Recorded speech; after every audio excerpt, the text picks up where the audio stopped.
आप देख रहे हैं JKUT7 में आपका सहयोगी मोहम्मद रफी। तो आज जो चैनल पे नए हैं तो चैनल को सब्सक्राइबर करें और इस खबर को ज्यादा से ज्यादा शेयर करें।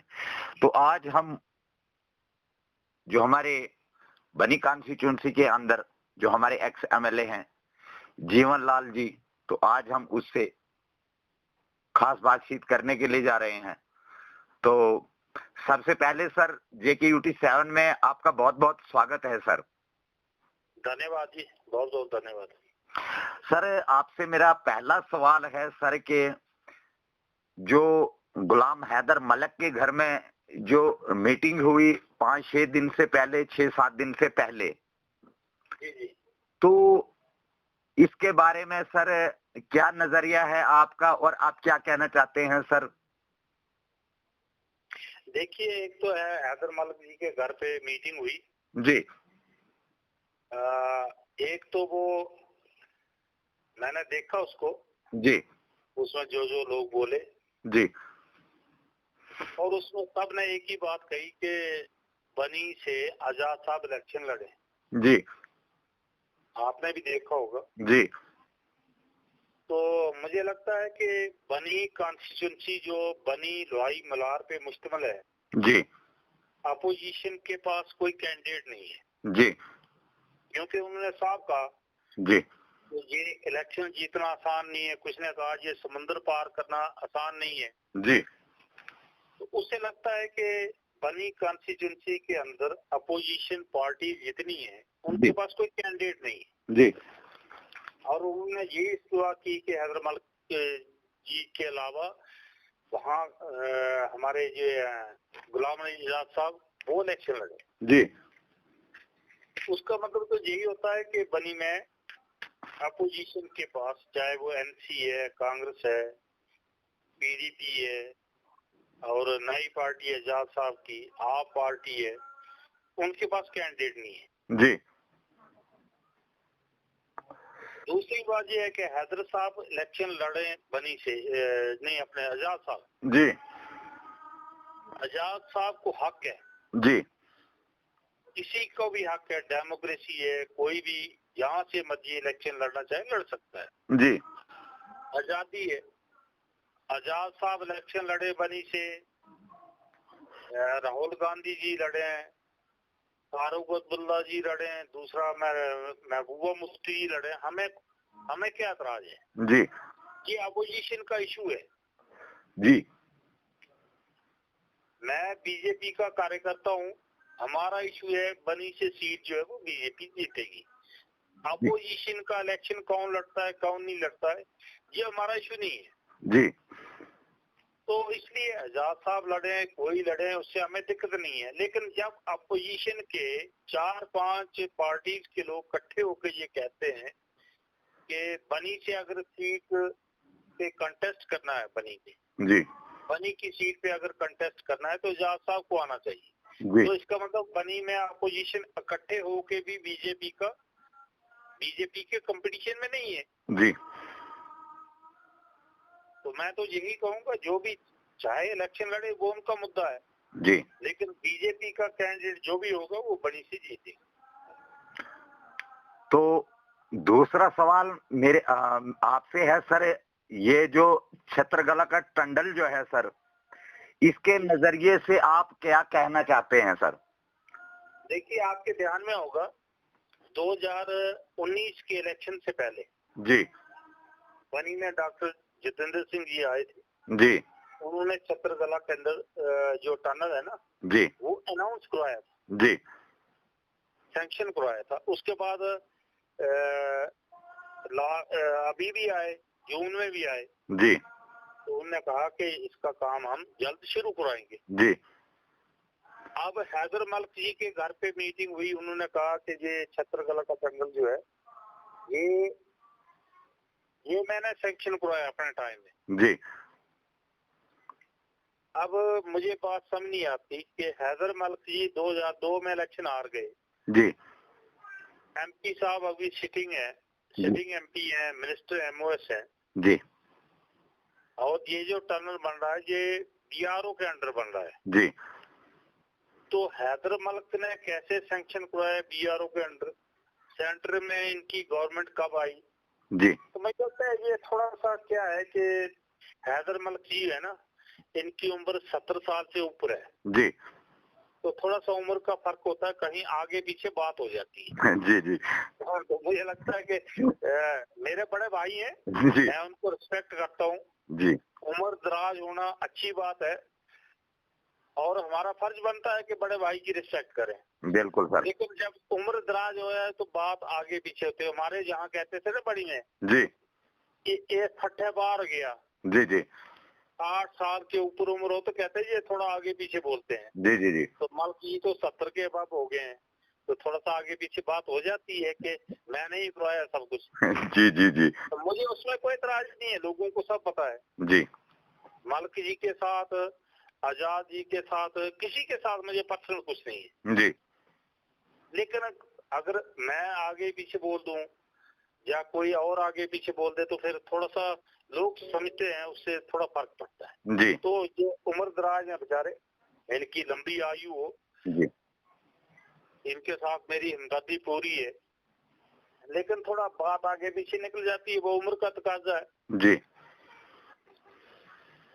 तो तीसरा सवाल आपसे है सर ये कि जो जम्मू कश्मीर के अंदर बेरोजगारी है, चाहे वो डेली विजर हो, चाहे वो पीएचई वाले हो, चाहे वो बिजली वाले हो, बाकी ये जो चाहे आंगनवाड़ी वर्कर हो सर, चौकीदार नंबरदार जो हैं, इनकी तो सर जो पे है सर, तो इसके बारे में क्या नजरिया, किस नजरिए से आप इनको देख रहे हैं सर?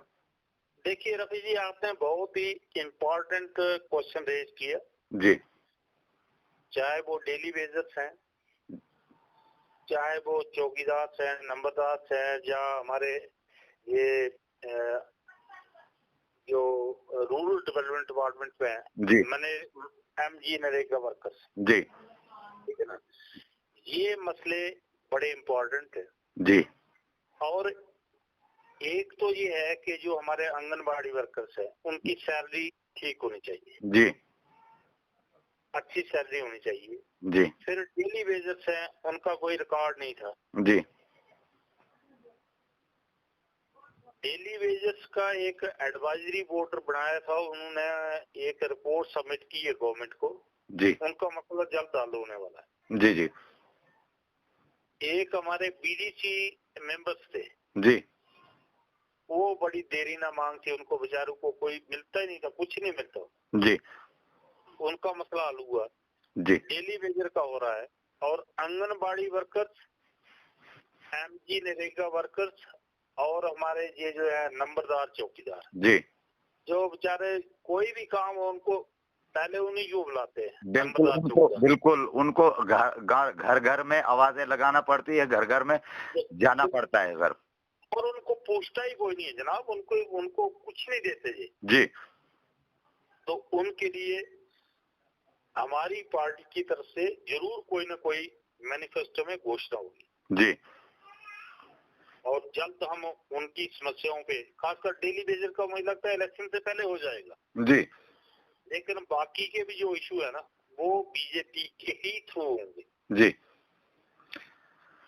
तो चौथा सवाल सर लास्ट मेरा आपसे है सर कि अगर हमारे बनी कॉन्स्टिट्यूंसी से जम्मू कश्मीर के अंदर जितनी भी पार्टियां हैं सर, तो क्या सर ये एंड पे अगर चाहे वो आजाद साहब आए, चाहे पीडीपी आए, चाहे ये कांग्रेस आए, एनसी आए, तो सर आप मुझे लास्ट में यही मेरा सवाल है सर कि अगर आपकी पार्टी खुदा ना करे कि वो हार जाए, तो आने वाले वक्त में जो ये पार्टी है इनका कैसा प्राइस रहेगा, गठबंधन जो होगा कैसे होगा, क्या होगा, उसके नजरिए में आप क्या जानना चाहते हैं सर? देखिए रफी जी, एक बात तो ये है कि इलेक्शन कौन हारेगा कौन जीतेगा वो तो इलेक्शन के बाद की बात है जी, क्योंकि इलेक्शन में जितनी भी पार्टियां आती है वो कहेंगे कि हम ही जीत रहे हैं। जी लेकिन मैं आपको एक उदाहरण देना चाहता हूँ कि 2008 के इलेक्शन में हमारे पास एमपी थे 11 जी, 11 में से 7 हो गए बागी। जी, बागी मीन्स उन्होंने एमएलसी की इलेक्शन में वोट कास्ट कर दिए दूसरी पार्टी के। जी, हमारे पास एमएलए कितने रह गए? 4। जी, और 8 के बाद असेंबली का चुनाव हो गया 12 में, जी, 14 में, जी, 14 में हमारे पास एमएलए कितने बन गए? 25। जी, हमने 4 से कहाँ छलांग लगाई? 25 से। जी, हम आज कह रहे हैं कि हम 50 से ऊपर सीटें लेंगे। जी, तो मुझे लगता है कि हमें किसी के साथ कोलिशन करने की जरूरत नहीं पड़ेगी। जी, बीजेपी अपने बलबूते पर सरकार बनाएगी और जो चीफ मिनिस्टर होगा वो बीजेपी का होगा। जी, अलबत्ता इलेक्शन के बाद क्या रिजल्ट आते हैं वो उसके ऊपर डिपेंड करेगा। जी, लेकिन मैं एक बात कहता हूँ कि जिनके पास एक एमएलए भी नहीं है, सिटिंग एमएलए, जी, जिनकी पार्टी अभी रिकॉग्नाइज नहीं हुई, उनको कह रहे हैं जो सीएम बन रहे हैं, जी, तो मैं किसी के ऊपर पर्सनल कोई तनकीद नहीं करना चाहता। जी, जी, करनी भी नहीं चाहिए, वो जी, अच्छा नहीं है। बिल्कुल, मैंने देखा कुछ एक दो बंदा है थोड़ा मेंटली, जी, वो किसी के खिलाफ पर्सनल बोल देता है। ऐसा बोलना नहीं चाहिए। जी, जिस इंसान को बोलने की तमीज नहीं होगी, जी, तहजीब नहीं होगी, तो वो लोगों की नुमाइंदगी क्या करेगा? जी, हमें किसी के खिलाफ पर्सनल नहीं है। जी, मुझे हैदर मलिक के साथ पर्सनल नहीं है, मुझे एजाज साहब के खिलाफ पर्सनल नहीं है, मुझे एनसी के खिलाफ पर्सनल नहीं है। जी, लेकिन हमारी पार्टी का एक एजेंडा है, जी, एक विचारधारा है। हम चाहते हैं इस इलाके की डेवलपमेंट हो। जी, हमारी फाइट जो है वो आइडियोलॉजी की है, विचारधारा की है। जी, हमारी किसी के साथ पर्सनल नहीं है। जी, मैं फिर बार बार कह रहा हूँ, हैदर मलिक मेरे बड़े भाई हैं, जी, मुझे उनके साथ कोई पर्सनल दुश्मन नहीं। जी, लेकिन हैदर मलिक जी के घर पे मीटिंग होती है जी, और जितने वक्ता वहाँ बोलते हैं वो कहते हैं बीजेपी का मुकाबला नहीं हो सकता है, अगर मुकाबला करना है तो एजाज साहब को इलेक्शन लड़नी चाहिए। इसका मतलब पूरी अपोजिशन के पास बनी कॉन्स्टिट्यूएंसी के अंदर कोई ऐसा कैंडिडेट नहीं है जी, जो बीजेपी का मुकाबला कर सके। जी, मुझे नहीं पता जनाब कि बीजेपी का कैंडिडेट मैं हूँ या कौन है, जी, लेकिन बीजेपी का जो भी कैंडिडेट होगा उसके मुकाबले का अपोजिशन के पास कोई कैंडिडेट नहीं है। जी। इसलिए वो कह रहे हैं एजाज साहब आए, कोई और आए बाहर से। तो लास्ट में सर यहाँ पे मैं आपको लास्ट सवाल पूछना चाहता हूँ सर के जैसे जम्मू कश्मीर के अंदर हमारा जो पहाड़ी एरिया है, हिल एरिया है सर, बनी कॉन्स्टिट्यूंसी लेकर सर बांजल बटवाल तक, और आपको खुद भी आप सरकार की अपनी सरकार की सत्ता में रहे हैं सर, और लास्ट में आपसे ये पूछना चाहता हूँ कि जैसे सर आपकी सरकार आएगी तो हमारे बनी के जो हमारा बनी कॉन्स्टिट्यूंसी है, हमारे जो नौजवान हैं, बहुत सारे नौजवान हैं सर जो बेरोजगार हैं सर, तो उनके लिए आप क्या मैसेज देना चाहते हैं लास्ट में सर JKUT 7 के माध्यम से? जब आपकी सरकार आएगी, बीजेपी सरकार आएगी और बीजेपी का जो मिनिस्टर होगा हमारे जम्मू कश्मीर के अंदर होगा, तो आप उनको लास्ट में क्या संदेश देना चाहते हैं सर बेरोजगारी के बारे में? देखिए रफी जी, सरकार बीजेपी की होगी जी, बीजेपी का मिनिस्टर कौन होगा कौन नहीं होगा वो पार्टी को पता होगा, जी, तो बात की बात है। जी, बीजेपी का कैंडिडेट कौन होगा वो पार्लियामेंट्री बोर्ड तय करता है। जी, तो फिर मैं एक बात कहता हूँ कि जम्मू कश्मीर के अंदर जी, बीजेपी की सरकार होगी। जी, और दूसरा जो मेन इश्यूज की आप बात करते हैं, जी, मैं समझता हूँ कि जी, जो छत्रगला टनल की आपने बात की, जी, वो तो सैंक्शन है, जी, जी, लेकिन हमारा देरी गला टनल जो है ना, जी, वो बहुत इम्पोर्टेंट है, जी, क्योंकि हमारी कॉन्स्टिट्यूंसी लोहाई मलार जो है अब इंटैक्ट है जी, डिलिमिटेशन होने के बाद, जी, तो वो जरूरी है। जी, दूसरा मछेटी, लोहाई मलार और डुगैन, जी, इस सारे इलाके के लिए एक डिग्री कॉलेज बहुत जरूरी है, जी, और एक SDM की पोस्ट। जब भी हमारी पार्टी का मैनिफेस्टो आएगा जी, जब हमारी कैंपेन होगी, हमारा यही एजेंडा रहेगा, 1 डिग्री कॉलेज जी लोहाई मिलार इलाके के लिए। जी जब मैं लोहाई मिलार इलाका कहता हूँ तो उसमें मशेठी दुकान सारा है भाई, जी जी जी जी उसको कंफ्यूज नहीं होना चाहिए कि लोहाई मिलार कहा तो वहाँ ही है जी क्योंकि हम बात करते हैं सच्ची। जी एक सब डिवीजन मजिस्ट्रेट की पोस्ट जी ये जरूरी है, और दूसरा देरी गला टनल। जी और जहाँ तक हम बेरोजगारी की बात करें जी तो उसके लिए देखिए, पहले तो था हमारे रोड कनेक्टिविटी और टूरिज्म। जी रोड कनेक्टिविटी में आपको ध्यान में होगा कि बहुत सारा हमारा एरिया जुड़ गया है जी और बहुत सारे नए प्रोजेक्ट हमने भेजे हैं। जी और इसके अलावा अगर इस एरिया में टूरिज्म का जितना ज्यादा पोटेंशियल है वो डिस्ट्रिक्ट कठुआ छोड़ दीजिए, आप जम्मू सूबे में कहीं भी नहीं है। जी और मैं आज भी दावे के साथ कहता हूँ आपके चैनल के ऊपर जी कि अगर बनी लोहाई मिलार को टूरिज्म के मैप पे बूस्ट किया जाए, जी हमने दिया भी है इसको, जी उसको बूस्ट किया जाए तो मुझे लगता है कि हमारे नौजवानों को तो रोजगार मिलेगा, जी लेकिन बाहर के नौजवान, पढ़े लिखे नौजवान आकर भी यहाँ रोजगार हासिल करेंगे। जी तो हम तो यही चाहते हैं कि सब मिलकर हम प्रयास करें, हमारे इलाके पीछे रहे, सब जी मिलकर हम प्रयास करें और ये इलाका आगे बढ़े। जी अब बाकी चलते हैं, छोटे छोटे कुछ कह रहे थे, मुझे कह रहे थे 5-6 कैंडिडेट चलते हैं गांव में। एक बेचारा बनी से है राजू पादा, जी एक दोस्त और साथी है।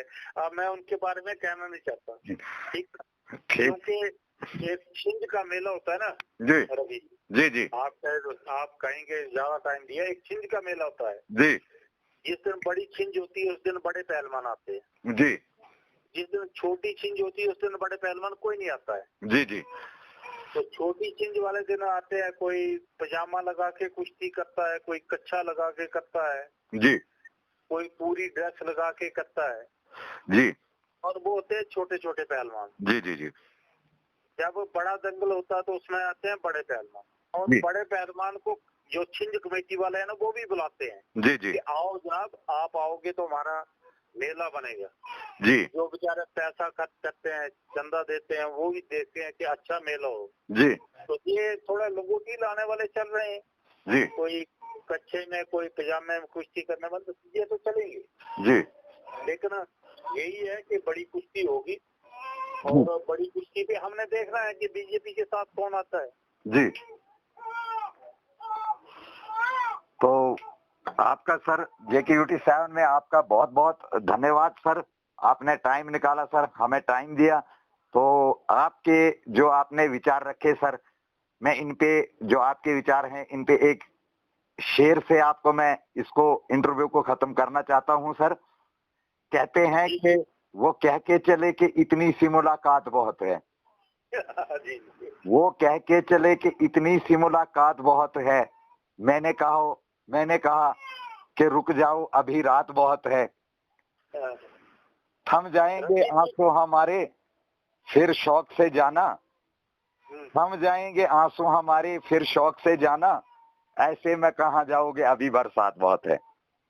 रफी जी, आपने बहुत अच्छा शेर बोला और उससे मुझे एक और याद आ गई। जी माफ करिए, आपका टाइम मैं थोड़ा सा और ले रहा हूँ। जी जी मुझे पता चला आप कलाकार भी हो। जी सर, मुझे आज ही पता चला कि आप कलाकार हो। जी जी तो कलाकारों को भी हम बहुत आदर करते हैं जी और आपकी कलाकारी जरूर देखते हैं, जी जी कहीं जरूर। कोई बात नहीं सर, आपका मुझे बहुत अच्छा लगा आज सुन के। जी जी जी सबसे अच्छी बात आज मुझे सुबह सुन के मुझे किसी ने बताया, जी लोहाई मिलार से या मचेडी से भी आए फोन, जी उन्होंने कहा रफी जी को आप जानते? मैंने कहा मेरा एक बार इंटरव्यू हुआ था। जी उन्होंने कहा जी वो बहुत अच्छे कलाकार भी रहे। जी तो कहीं मौका लगा तो आपको जरूर हम देखेंगे।